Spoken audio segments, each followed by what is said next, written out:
मेरे पति ऑफिस जाने से पहले मेरे करीब होकर कान में बोले कि छत पर कदम मत रखना और मेरी माँ से भी दूर रहना। मेरी शादी को 2 हफ्ते हो गए थे और हर दिन मेरे पति ऑफिस जाने से पहले यह बात मुझे याद दिला कर जाते थे। मेरे दिल में तरह तरह के सवाल उठते थे, मगर यह सोचकर चुप हो जाती थी कि अभी नई नई शादी है, यह ना हो कि मेरे पति को मेरा सवाल जवाब करना अच्छा ना लगे। मेरे पति ऑफिस चले जाते और मेरी ननद प्रीति स्कूल चली जाती तो मैं भी अपने कमरे में चली जाती थी। लेकिन मेरी सास बार बार बहाने बनाकर मेरे पास आना चाहती थी, मगर मैं अपने पति के डर की वजह से उनसे दूर दूर ही रहती थी। 2 बजे के करीब मेरी ननद प्रीति स्कूल से वापस आ जाती थी और यूनिफॉर्म चेंज किए बिना ही छत पर चली जाती थी। प्रीति छत पर पूरा पूरा घंटा बिताकर वापस आती थी। वह जैसे ही नीचे उतरती मेरी सास उसकी बातें सुनाना स्टार्ट कर देती थी और देखते ही देखते हमारा घर जैसे पानीपत के युद्ध का मैदान बन जाता था। पहले पहले तो मुझे लगता था कि मेरी सास प्रीति के साथ इसलिए झगड़ती है क्योंकि वह स्कूल से वापस आने के बाद बस्ता खोलकर भी नहीं देखती, मगर अब मुझे इस घर में आए हुए 2 हफ्ते हो गए थे। अब मुझे ऐसा लगता था कि मेरी सास प्रीति को छत पर जाने से रोकती थी, मगर वह उनकी बात को तवज्जो नहीं देती थी। फिर शाम को मेरे पति आते तो सीधे प्रीति के कमरे में चले जाते। ना जाने दोनों भाई बहन घंटे भर क्या मीटिंग करते रहते थे। प्रीति के कमरे से निकलकर वह सीधे छत पर चले जाते और वहाँ भी काफ़ी देर तक बैठे रहते थे। मैं कमरे में बैठी यह सब देखती रहती थी। शाम को जब मेरे पति कमरे में आए तो मैं मुंह बसूर कर बैठ गई थी।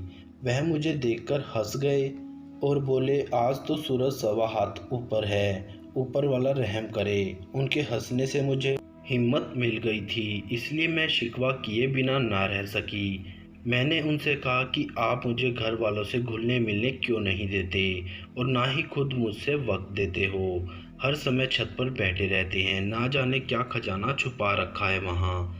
अनिल एकदम से सीरियस हो गए। उनकी आंखों में गुस्सा देखकर मैं डर गई थी। वह बिना कुछ कहे ही घर से बाहर चले गए। रात के खाने के लिए वापस भी नहीं आए। प्रीति की जान पर बनी हुई थी। उसने अलग से अनिल भाई कहाँ गए की रट लगाई हुई थी। रात के तकरीबन 10 बज गए थे, मगर अनिल का अभी तक कोई अता पता नहीं था। दिल ही दिल में मैं खुद को कोस रही थी कि ना जाने मेरी किस बात पर वह मुझसे इस कदर नाराज हो गए हैं। प्रीति जैसे ही कमरे में गई मेरी सास झट से उठकर मेरे पास आई और बोली, अभी तुम्हारी शादी को जुमा जुमा 8 दिन भी नहीं हुए और तुम्हारा पति गायब रहने लगा है। उस पर कड़ी निगाह रखो। सास की बात सुनकर मेरे दिल में ढेरों सारे सवाल आने लगे। ये आने जायज भी थे। तभी अनिल दरवाज़ा खोलकर घर में दाखिल हो गए।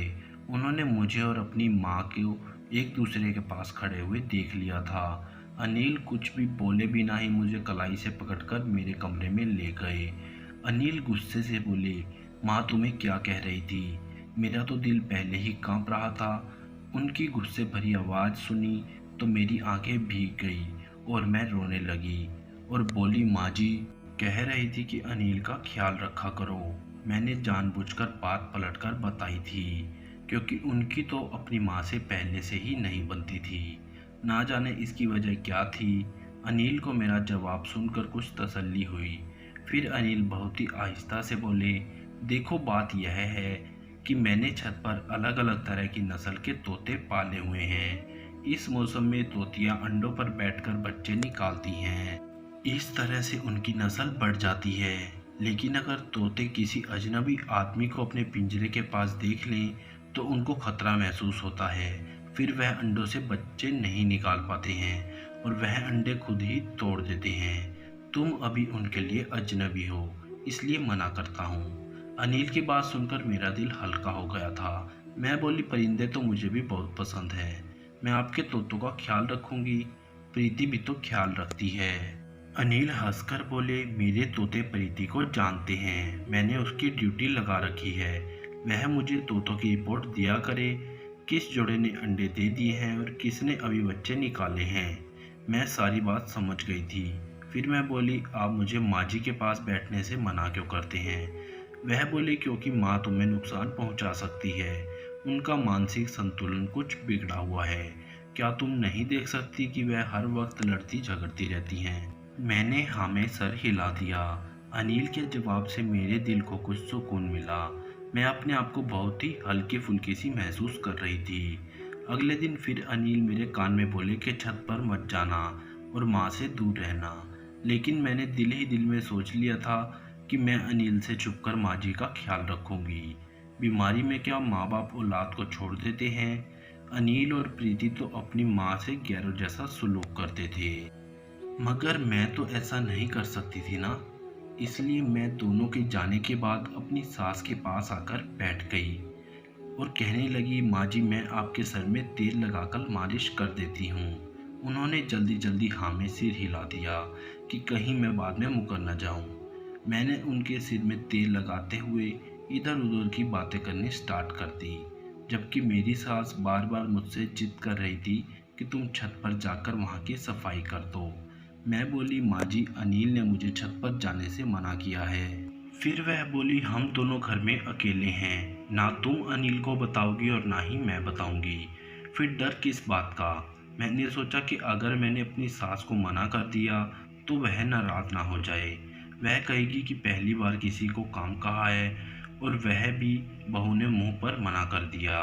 वैसे भी मुझे तोते देखने का बहुत शौक था, लेकिन मेरी बदकिस्मती यह थी कि मैं जैसे ही झाड़ू लेकर सीढ़ियाँ चढ़ने लगी, प्रीति अचानक ही गेट खोलकर घर में दाखिल हो चुकी थी और वह भागते हुए मेरे पीछे आई और उसने मुझे कलाई से पकड़कर नीचे की तरफ खींच लिया और बोली, आपको भाई ने छत पर जाने से मना किया था ना, मगर आपने उनकी बात नहीं मानी। मैं अभी भाई को फ़ोन करके बताती हूँ। मैं डर के मारे कांपने लगी। फिर मैंने प्रीति के आगे हाथ जोड़ दिए कि तुम अनिल को कुछ मत बताना, मगर उसने मेरी एक ना सुनी और फ़ोन मिलाकर अनिल से बोली, मैंने भाभी को छत पर जाते हुए रंगे हाथों पकड़ लिया है।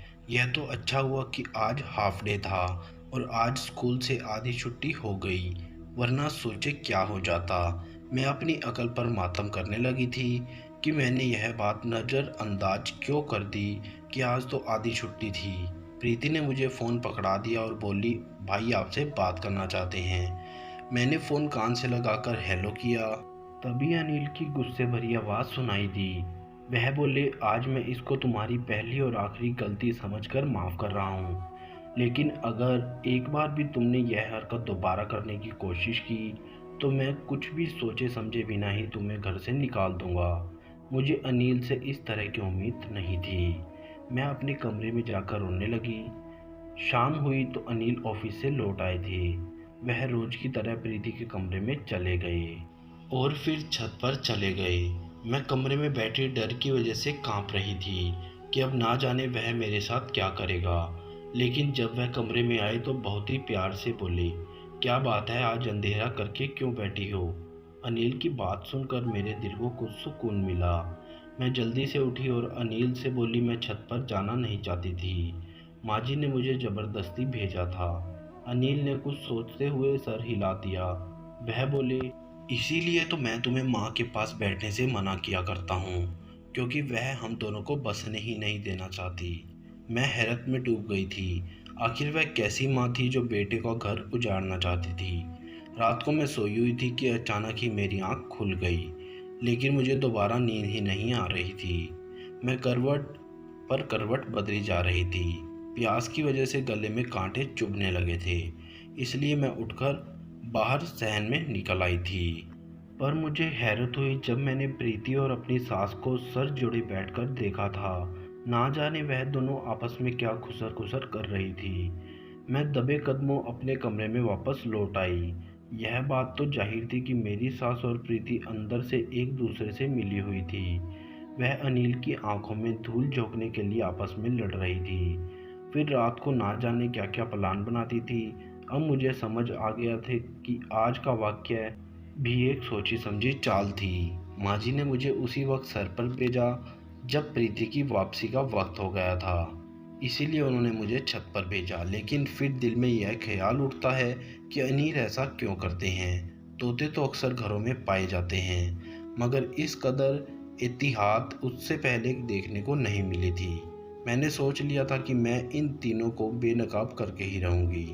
अगले दिन ऑफिस जाने से पहले अनिल ने मुझे फिर वही बातें कही जो वह हमेशा से मुझे कहते थे कि छत पर नहीं जाना है। फिर अनिल और प्रीति के जाने के बाद मैं भी अपने कमरे में चली गई थी। मेरी सास मुझे बार बार आवाज़ देती जा रही थी।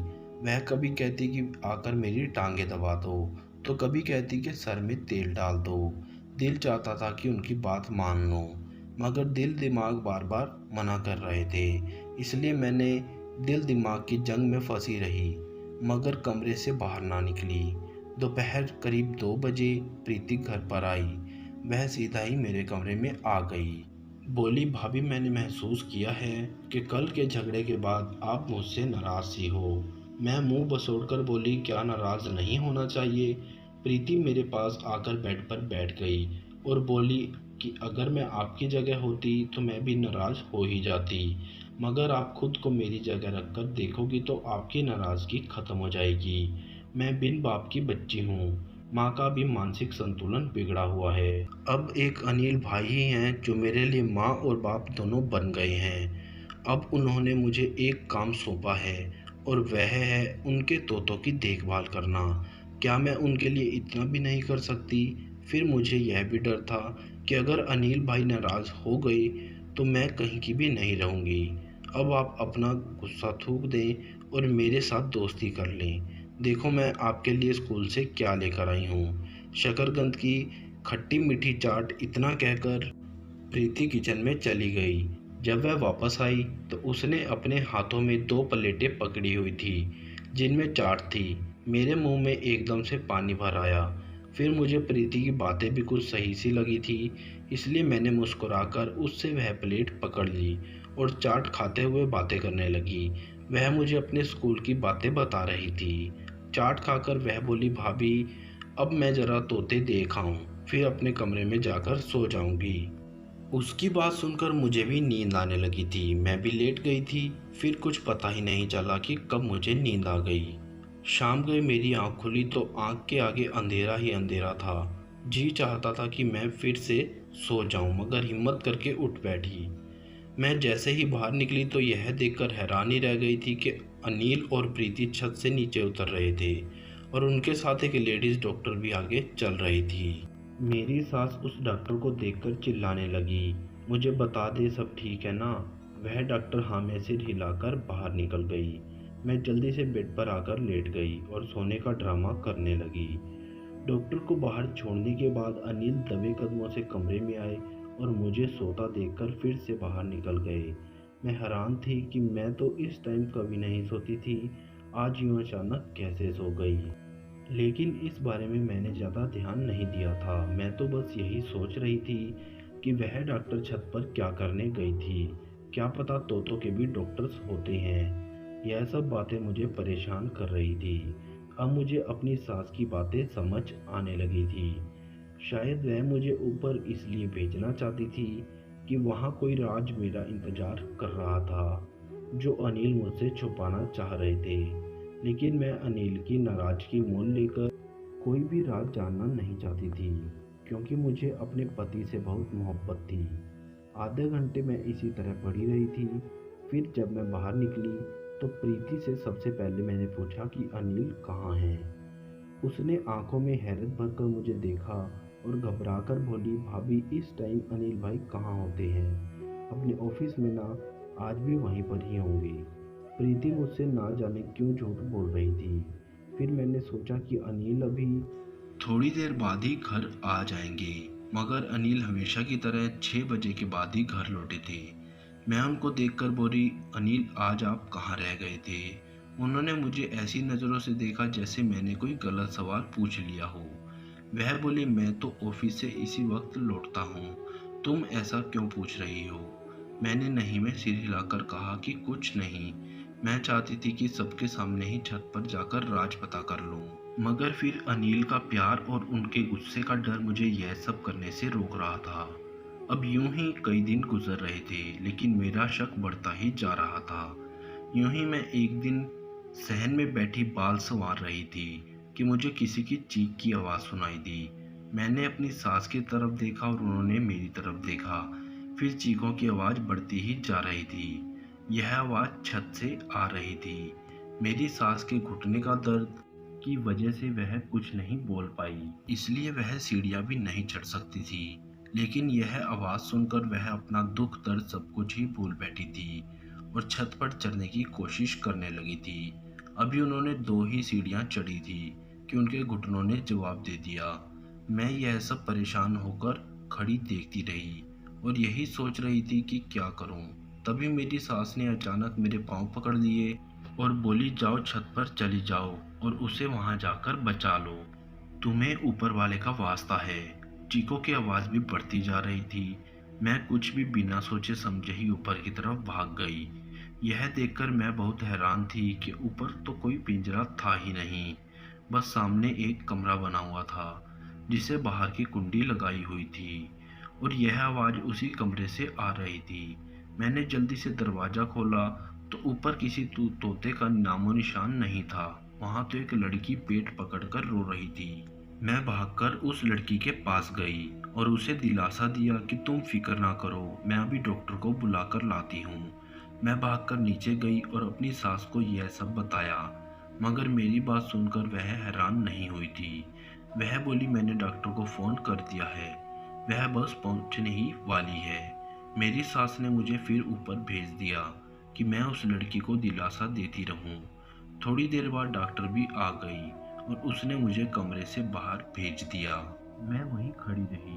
कम से कम आधे घंटे के बाद मुझे बच्चे के रोने की आवाज़ सुनाई दी। डॉक्टर बोली, बधाई हो, बेटा हुआ है।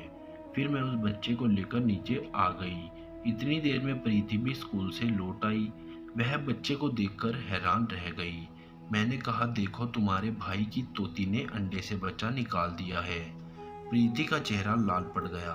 वह जल्दी से कमरे की तरफ भागी और अनिल को फोन करके उन्हें घर आने को कहने लगी। वह जब घर लौटे तो बड़े बौखलाए हुए थे। मैं उन्हें बच्चा दिखाकर बोली कि किस पर गया है। वह मुझे नज़रअंदाज करके ऊपर चले गए। फिर प्रीति और अनिल दोनों उस लड़की को नीचे लेकर आ गए।